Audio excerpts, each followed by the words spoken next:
গেলাম না মুজফ্ফরপুর, মুজফ্ফরপুর একটা যায় সকালে।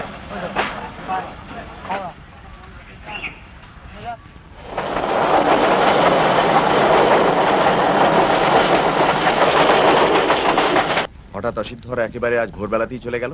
না, উনি বললেন ওনার আর থাকার কোনো দরকার নেই, এবারেই সবকিছু ওনার দেখা হয়ে গেছে। আর কলকাতায় কি একটা কাজও আছে, তবে আপনার সঙ্গে দেখা করে যেতে পারেনি বলে ভীষণ দুঃখ করেছে। আসুন।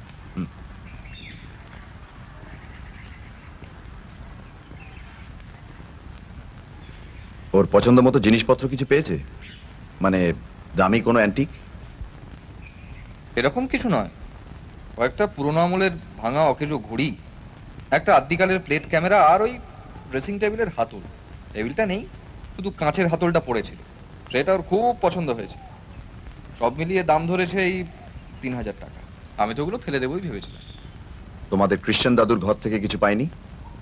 ভদ্রলোকের সত্যি ধৈর্য আছে, সারা দুপুর তন্ন তন্ন করে ঘরটা খুঁজলেন। দামি কিছুই পাওয়া গেল না? না না, সেরকম কিছুই না, শুধু বললেন ওই খাটে চারটে পায়ার নাকি কিছু দাম আছে, ওরকম লতাপাতার কাজ নাকি এখন আর পাওয়া যায় না। অসিদ্ধর অবশ্য কাঠের জিনিস কেনে না। আচ্ছা, অসিত বাবুর বাড়িতে গেলে ওই ক্যামেরা আর ঘড়ি দেখতে দেবে নিশ্চয়ই? কেন দেবেন না, তবে 15 তারিখের মধ্যে ওনার বাড়ি যেতে হবে, কারণ 15 তো লন্ডন চলে যাচ্ছে, টিকিট হয়ে গেছে। আচ্ছা বিমান, তোমাদের খ্রিস্টান দাদুর ঘরটা আমি আরেকবার দেখতে পারি?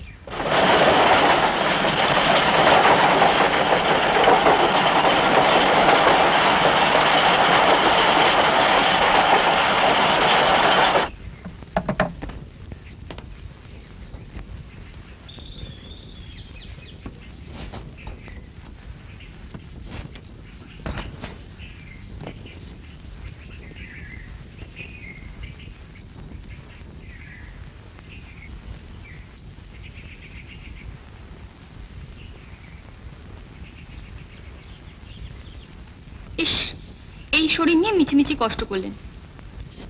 খ্রিস্টান দাদুর ঘরে যে দামি কিছু পাওয়া যাবে না, সে আমি প্রথম দিনই বুঝতে পেরেছিলাম। দেখবেন আজকে সাবধানে নামবেন। আচ্ছা বিমান, সেদিন সিঁড়ি দিয়ে নামতে গিয়ে একটা চকচকে জিনিস দেখেছিলাম, সেটা কি ছিল?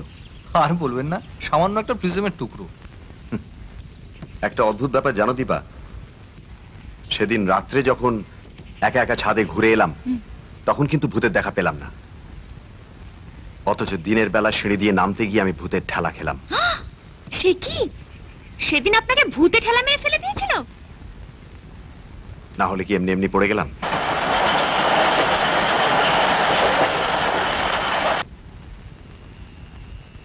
আপনি কিন্তু খুব ভুল করছেন কাকা বাবু। এই শরীর নিয়ে হাঁটাচলা করা আপনার একেবারেই উচিত হয়নি, তাছাড়া পাটাও তো বেশ ফুলেছে। কাকাবাবুকে এত করে বলছি, উনি শুনছেনই না। কাকাবাবুকে আটকানো যায় না, এর থেকে অনেক খারাপ অবস্থাতে উনি পাহাড়ে পর্যন্ত চড়েছেন। তা তো জানি, কাকাবাবুর বিভিন্ন অ্যাডভেঞ্চারের কথা কারো কি অজানা আছে? চলো কাল আমরা কলকাতা ফিরে যাই। আর এখানে থেকে কি হবে? আমার তো আপত্তি নেই, নতুন মালিক তো বাড়িটা ভাঙার জন্য একদম মুখিয়ে রয়েছেন। এই বাড়ি ভাঙা হবে? ও মাই গড! আচ্ছা, আপনাদের পরিবারে একটা চুনির মালা ছিল, যেটা নবাব সিরাজদৌল্লা উপহার দিয়েছিলেন আপনাদের এক পূর্বপুরুষকে, সেটা একবার দেখতে পারি? নবাব সিরাজউদ্দৌলা দেয়া চুনির মালা? আমি কোনোদিন শুনিনি তো সে মালার কথা। সে কি, আমি তো এখানকার ছেলে, ছোটবেলা থেকে আমাদের বাড়িতে গল্প শুনে আসছি যে আপনাদের পরিবারের একজন খ্রিস্টান হয়েছিলেন, তিনি বোধহয় সেই চুনির মালাটা চুরি করে গোয়াতে পালিয়ে যান, তারপর বোধহয় ধরাও পড়ে যান। খ্রিস্টান দাদু কিছু চুরি করেছিলেন বলে তো শুনিনি। ও, ওটাই তবে সেই 7 রাজার ধন একমানি, নবাব সিরাজের দেওয়া সেই চুনির মালা? হ্যাঁ, আমি কোনোদিন এই চুনির মালার কথা শুনিনি, আমার মায়ের কাছেও না। আমাদের এদিকে অনেকেই শুনেছে কান্নার রক্ত নামে একটা যাত্রা হয়, সেটা তো আপনাদের এই বাড়ির চুনির মালার কথা আছে।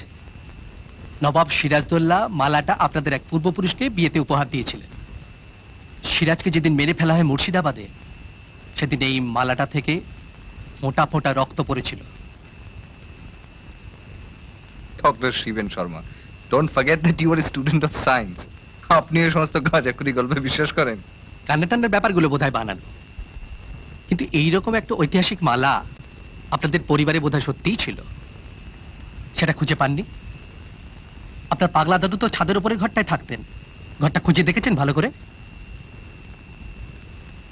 আর কি খোঁজার কিছু বাকি আছে নাকি? আমার আগে কতজন ও ঘরের জিনিসপত্র ওলট পালট করে খুঁজেছে। তবু তবু মনে করো ঘরের মধ্যে অত দামি জিনিস যদি একটা থেকে যায়, আমরা চলে যাব। নতুন মালিক এসে বাড়ি ভাঙার সময় যদি ওটা পায়, তাহলে কি আর আমাদের দেবে ভেবেছো? আরে বলছি তো, ওরকম কোনো দামি জিনিস এখানে নেই। আর কোনো এক সময় থাকলেও বড় মামা বিক্রি করে দিয়ে গেছে। বিশ্বাস হলো না? আচ্ছা ঠিক আছে ঠিক আছে, তোমার সন্দেহ মেটানোর জন্য কাল সকালে আমি নিজে দাঁড়িয়ে থেকে ছাদের ঘরটা ভাঙাবো। দেয়াল ভেঙে মেঝে খুঁড়ে দেখা যাবে, তারপর নিশ্চিন্ত হবে তো।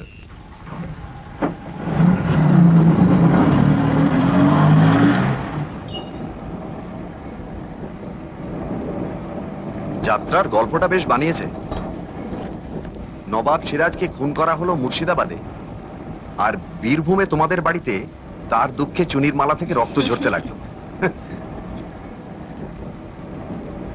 রক্ত আর কান্না যাত্রাটা কলকাতায় এলে আমি দেখব।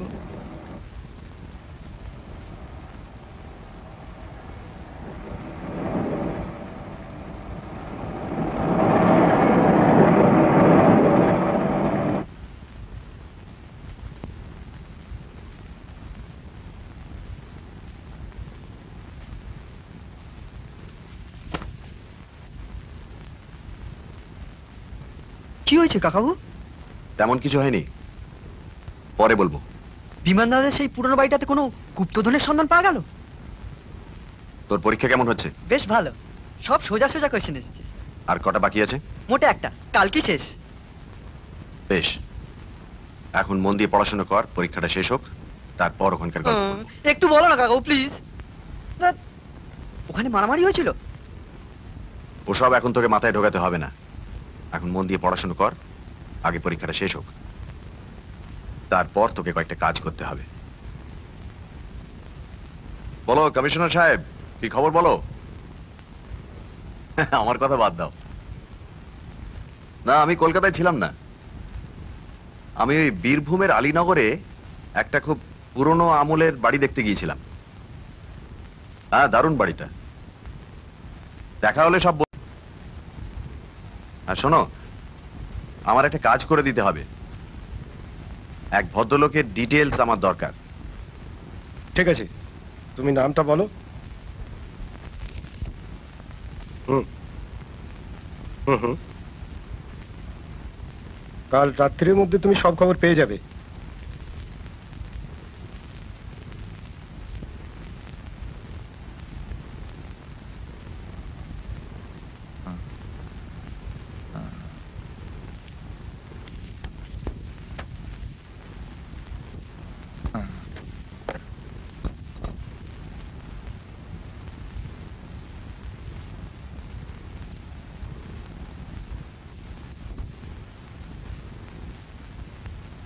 হ্যালো কাকাবাবু, আমি দীপা বলছিলাম। শরীর কেমন আছে? জ্বরটা বাড়েনি তো? না না, এখন একদম ভালো হয়ে গিয়েছি, কোনো চিন্তা করো না। আমি এখানে শুয়ে শুয়ে তোমাদের কথাই ভাবছিলাম। আচ্ছা, একটু বিমানকে ফোনটা দাও তো প্লিজ। হ্যাঁ ধরুন।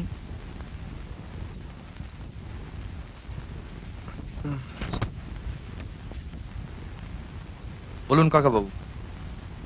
হ্যালো বিমান, সেই রক্ত ঝরা চুনির মালাটার কথা তোমার মাকে জিজ্ঞেস করেছিলে? হ্যাঁ, আমি মাকে জিজ্ঞেস করেছিলাম। ছেলেবেলায় মা ওরকম একটা মালার কথা শুনেছিলেন বটে, কিন্তু নিজে কখনো চোখেও দেখেননি। তাহলে নবাবের চুনির মালা তোমাদের বাড়িতে সত্যিই ছিল? সত্যিও হতে পারে, আবার গল্প হতে পারে। আমার মাও বাড়ির মেয়ে, অথচ নিজে কখনো চোখেও দেখেননি। আর সেরকম মালা যদি থেকেও থাকে, 50-60 বছর আগে বিক্রি হয়ে গেছে। ওইরকম একটা ঐতিহাসিক মালা কে কিনলো? ওইসব জিনিস তো আমাদের মিউজিয়ামে থাকা উচিত। আমার কিন্তু এখনো ধারণা এটা গুজব। Good night.